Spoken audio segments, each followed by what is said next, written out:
बाळा, खूप गोंधळ आहेस ना. तू एक गोष्ट ठरवतोस आणि घडतं भलतंच. मनात सतत हाच प्रश्न घुमतोय, असं का? हे सगळं माझ्याच विरोधात का चाललंय? तुला भीती वाटते की माझं भविष्य काय, पुढे काय वाढून ठेवलंय? पण शांत हो आणि ऐक.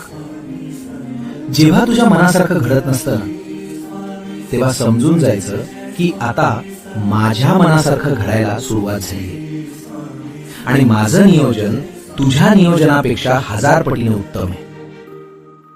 तुला भविष्य का दिसत नाहीये माहित आहे? कारण जर तुला ते दिसलं तर तू पुन्हा स्वतःचं डोकं चालवशील आणि सगळं बिघडवून टाकशील. तुला वाटतंय हे सर्व बिघडलंय. नाही रे, हे बिघडणं नाही, हे घडणं आहे. उद्या काय वाढून ठेवलंय या